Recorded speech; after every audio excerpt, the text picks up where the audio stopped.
Hai semuanya, perkenalkan nama saya Krista Sartilia. Saya berasal dari SMP Kristen Kalam Kudus, Pangkal Pinang, kelas 9. Nah, kali ini kita akan membahas sebuah alat yang menggunakan konsep induksi elektromagnetik. Apakah kalian tahu apa itu wireless charger? Seperti namanya, wireless charger merupakan teknologi yang menawarkan kenyamanan pengisian baterai gadget tanpa koneksi fisik atau menggunakan kabel secara langsung. Beberapa manfaat wireless charger sebagai berikut. Yang pertama, meminimalisir resiko korsleting listrik. Yang kedua, lebih praktis. Yang ketiga, port USB akan lebih awet. Jadi, kita bisa nge-charge HP tanpa harus nyambungin kabel ke HP secara langsung. Yup, bener banget. Tunggu. Tapi, emang bisa ya? Gimana caranya? Nah, simak pembahasan berikut ya. Wireless charger terdiri dari beberapa bagian. Bagian pertama adalah arus listrik alternatif atau AC. Bagian kedua, rangkaian listrik osilator. Bagian ketiga, kumparan transmisi atau transmission coil. Bagian keempat, receiver. Pada prinsipnya, wireless charger juga membutuhkan tembaga, bukan untuk secara langsung mengaliri arus listrik ke ponsel, tapi sebagai kumparan untuk membentuk gelombang elektromagnetik.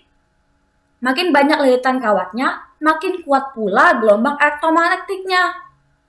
Nah, wireless charger bekerja ketika dicolok ke sumber listrik. Listrik kemudian mengalir ke kumparan dan membentuk gelombang elektromagnetik. Gelombang elektromagnetik itu akan diserap oleh kumparan yang lebih kecil di dalam HP. Sesuai dengan prinsipnya, kumparan yang lebih besar akan memberikan daya kepada kumparan yang lebih kecil. Jadi, listrik mengalir ke dalam kumparan dan membentuk gelombang elektromagnetik.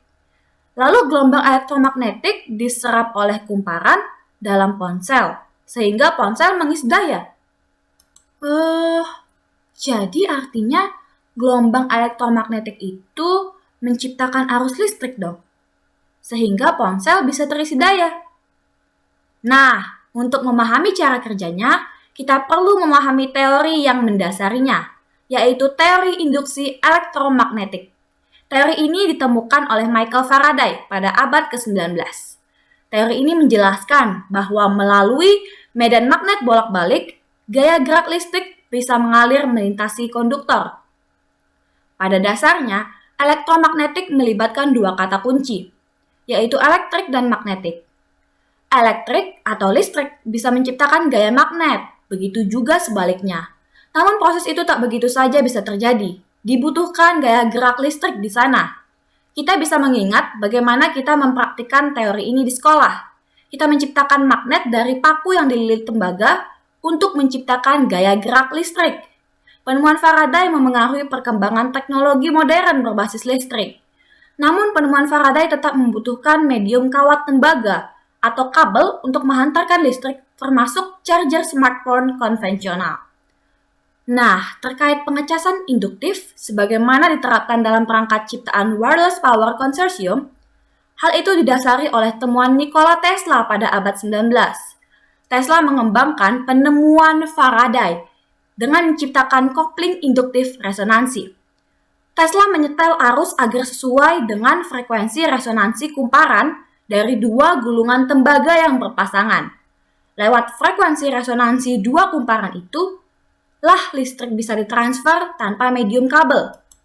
Nah, dengan itu, Tesla mampu menyalakan lampu pijar tanpa kabel.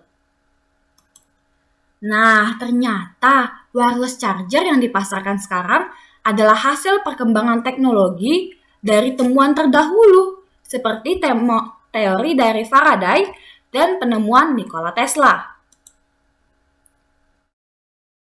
Walaupun dari segi efektivitas wireless charger belum bisa menyaingi kecepatan pengisian charger konvensional, namun wireless charger masih menjadi solusi yang lebih hemat bagi kamu yang sering gonta-ganti kabel charger.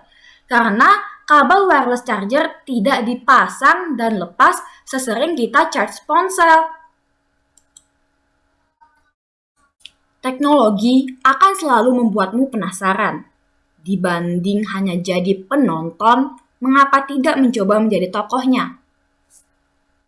Nah, akhir kata, sekian dari saya. Terima kasih sudah menyimak. Semoga Anda menjadi tokoh bersejarah selanjutnya. Sampai jumpa dan bye-bye.